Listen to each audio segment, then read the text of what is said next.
Hi guys, and welcome to another batch of your replays. Now there's no high tier low tier split today because I felt like doing light tanks, and with light tank matchmaking it's quite hard to find a low tier high tier split. So we're going to focus on two mid tier light tanks. We've got the tier 7 LTTB and we've got the tier 5 ELC AMX. Two great games in light tanks today, but this is the first time I'm featuring the LTTB on the channel. I thought it was about time I showed you some LTTB gameplay because it's a tank I haven't aced yet. It's one of my curse tanks. I love the LTTB. I play the LTTB a lot. I have lots of great games in it, but I can never seem to do anything more than a first class.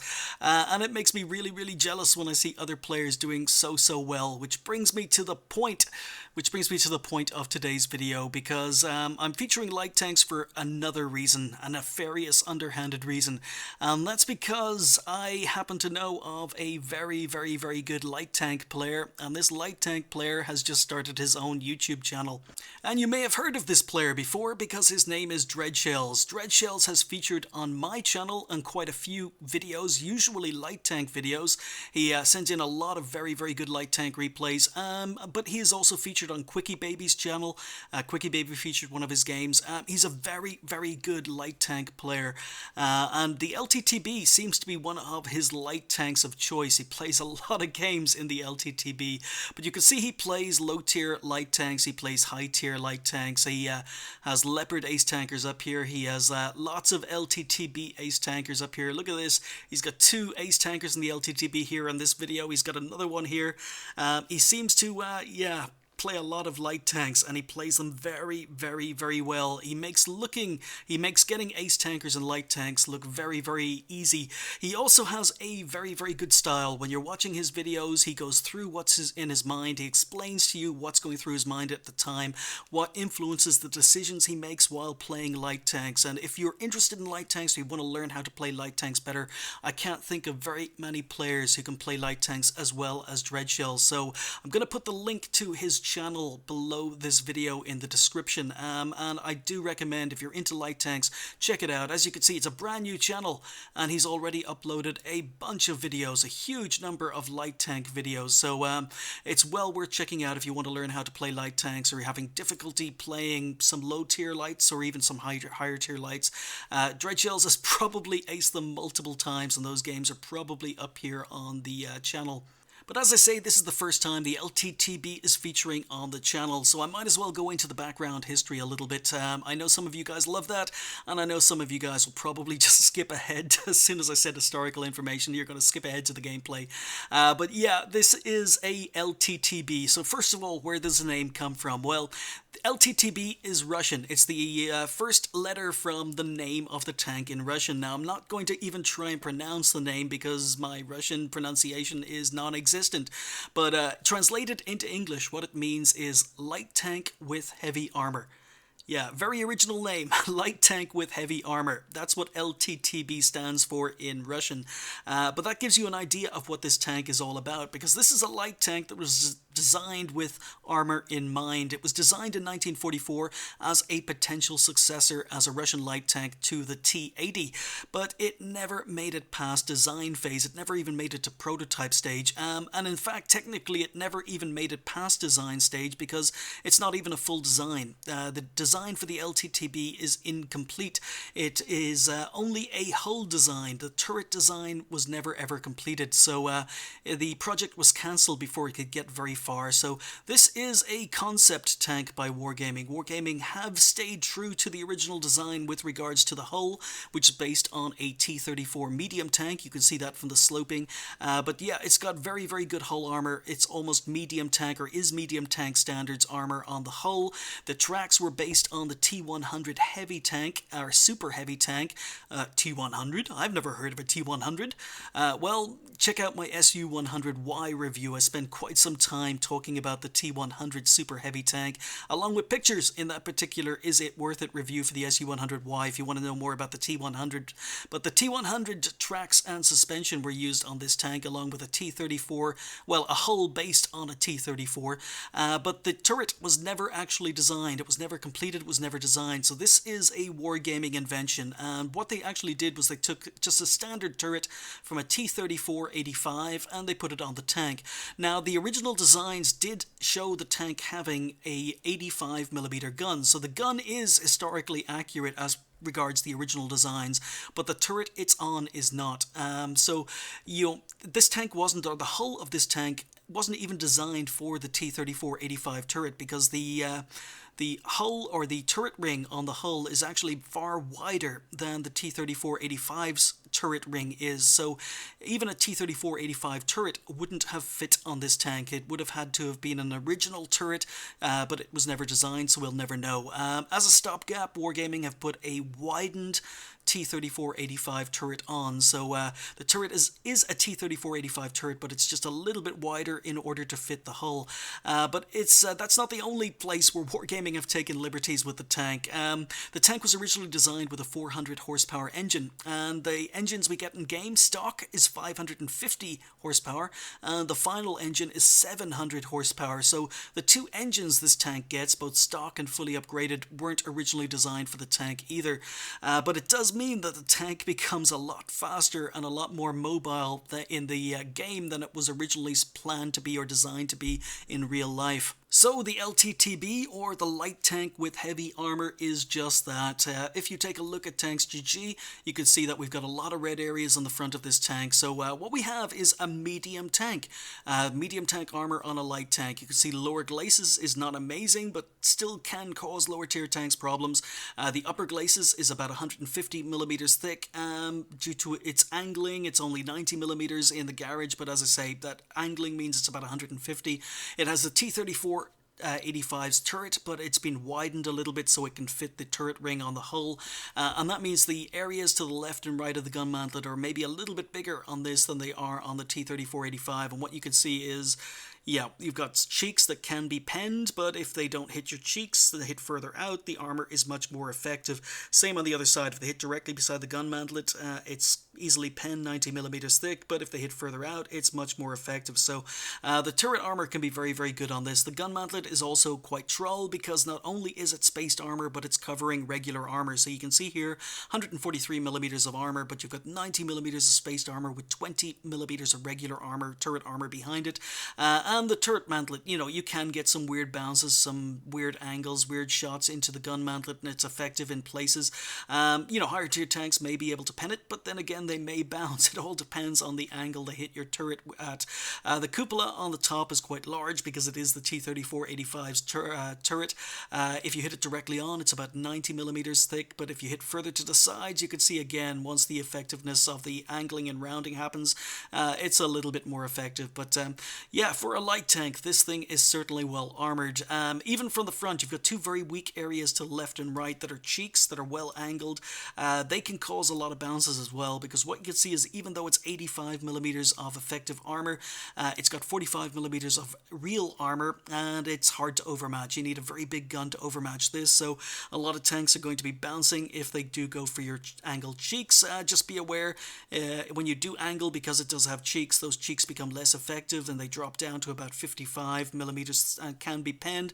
The side armor, nothing special, 78, 85 on the rear, 78 towards the front, 46 or 45 on the side of the tank, and the tracks are spaced armor as well, so 15mm of spaced armor, 40mm of hull armor behind that. So side of the tank is not amazing, but again, still, if you've angled, if you're side scraping, enemy tanks may get some weird bounces. You can also see at this angle, the rear of the tank is incredibly well angled, so even though the armor is not that effective at the rear, 40mm, it's actually about 50mm. Back of the turret's 52, so for a light tank, the armor is very, very good. So not only is the LTTB incredibly well armored for a light tank, it also has an incredibly good unhistorical engine of 750 horsepower.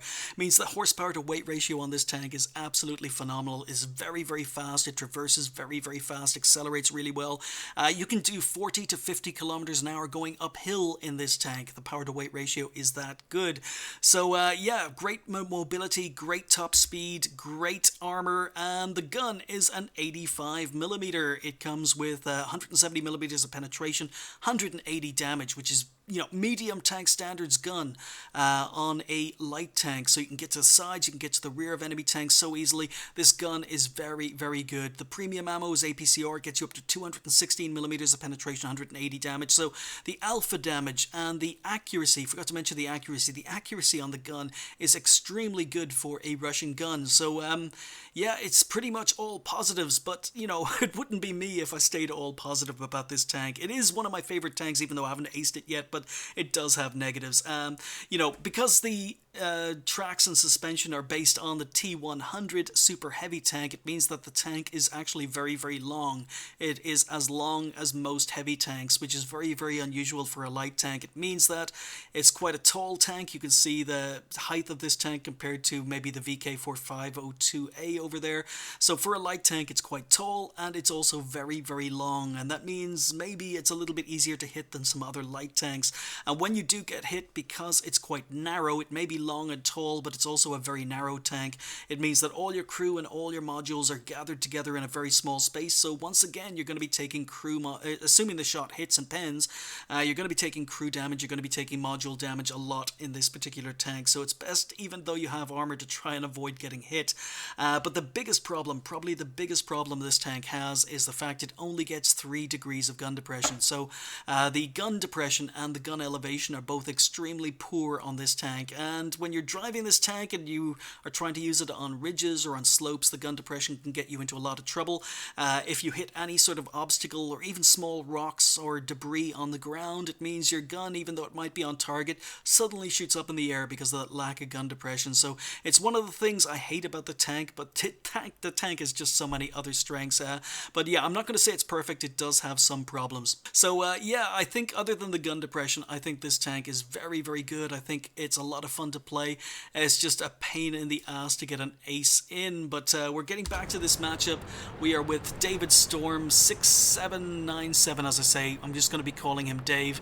It takes him a while to get into this game. Oh, here we go, and he's on his way. So we are here on Lakeville. It is a Tier 8 game, which is a very, very nice matchup for the LTTB, and he's going to be working the middle. Although a lot of friendly tanks have also gone middle, 2 scouts and an A44. It's always weird on Lakeville. Either a lot of tanks go middle, or very few tanks or no tanks go middle. But there's no point in Dave pushing forward here because there are other tanks that are going to be doing the spotting. So Dave moves up. He's going to be using this bush here. He's got binocs equipped on the tank. And he's let his binocs kick in, just looking for targets of opportunity, but his friendly tanks in front of him are getting annihilated. The ELC, or the T-37's gone down. Oh, and maybe a victim here. IS-3 at a bad angle. So, ELC and A44 still on the road ahead of Dave. 112 in the distance, but he's behind a rock. Dave can't get a shot. So he's playing a little bit passively here, but knows there are heavies along the back of the map, and if he advances, if he gets spotted, he's probably going to take damage. Unfortunately, the A44 goes down. ELC is there. He's on very low health. And yeah, okay, A44 is blaming the 2 light tanks that came to the middle with him, but probably wasn't a very good position for an A44 in the first place. But Dave has decided that he's running out of friends in front of him very, very quickly. So what he's going to do is he's going to relocate, and you can see that Dave is doing over 60 kilometers an hour. He's still accelerating. He's up to 67 kilometers an hour. This tank is so fast, it accelerates so well, it's so maneuverable, it's so easy to relocate in this tank. And as I say, just a heck of a lot of fun to play. So he's fallen back. IS-3 is in the middle now. There's a 112 here. And he bounces. So this is a very bad angle on a 112, but the 112 is straightened up, so Dave's got an easier shot here. Puts a shot directly under the turret, but manages to set him on fire. And this 112 doesn't seem to be using a fire extinguisher.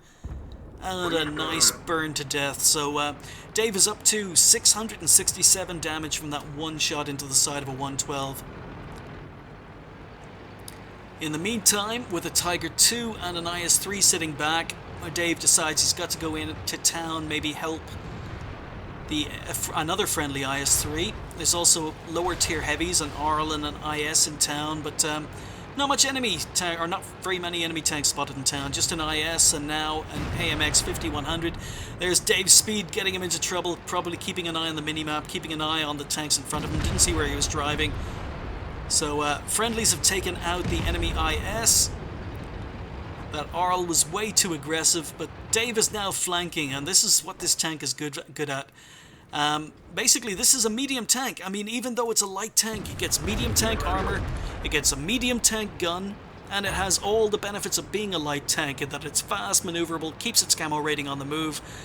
So many positives for this tank. Now, the IS-3 is advancing. Dave moves back. He's going to try and ambush the IS-3. This IS-3 is obviously a good player because he was angling well, he was side-scraping well. Comes around the corner, Dave misses a track shot through the arches. Oh, T-37 on low health. Dave pre-aims, takes him out, so good map awareness, knew what was happening. IS is continuing to advance. Dave's friendlies have pushed up the zero line to the corner, so they can't help him with this IS-3. Dave is asking for help in chat. And the IS-3 looks as if he's advancing. So, isolated heavy tank. This is something that light tanks love, but in a confined space like a street, it's not always the best situation. So Dave's in a little bit of trouble here. His friendlies are focused on tanks in front of them. This IS-3 is trying to hunt Dave down. Now the IS-3, I think, knows how much trouble he could potentially be in if he lets a LTTB get into a position where he can circle him. Tiger 2 is falling back. So even though Dave's team didn't send that many tanks into town, they're actually doing okay. They are actually doing okay. Now Dave waits. Unfortunately, they're doing okay till the IS-3 goes down. Tiger 2 engages the IS-3. IS-3 is now taking fire from two different directions. Dave jumps in to help, 187 damage. So Dave is using his tank as a flanker. He's using it as a damage dealer. The opportunity for scouting ended as soon as he left the middle road. So he's just wondering what he can do. As I say, the biggest strength of this tank is when it has room to maneuver, room to assassinate low health enemy tanks. And don't worry, Dave is going to be doing that in this game. It just takes a while to get going. So Dave decides he's going to flank the IS-3 by coming out into the open. Now that is dangerous because there's still a VK3001P sitting on the middle road. There he is. I don't think Dave has noticed. Oh, there he is. He has noticed, but he's choosing to... Okay, he's finally decided to go for a shot. And unfortunately, even though this gun is accurate for a Russian gun, it's not as accurate as Dave would have liked there. He misses a shot, takes a hit from a T-37. His commander is down. But he finishes off the T-37. This is a very good anti-light tank. He notices an AMX 5100 around the corner. Still hasn't put his commander back in. I don't think he knows his commander's down. But 5100 gets assassinated. Dave does no damage. 5100 dies to the IS-3 on the middle road, but now he's flanking. Now he's using the speed and maneuverability. He's trying to find and flank enemy tanks. He flanks a Tiger P. There's his gun depression. He's trying to get his gun down, but because he was on a slight rise, he wasn't able to do that. He takes a hit from the Tiger P. It may have armor, but you can't really count on it. So he takes out the Tiger P for his 5th kill. He's up to 5 kills already. He's on 1.3k damage. So it is a standard battle, not encounter. And Dave is on the move again.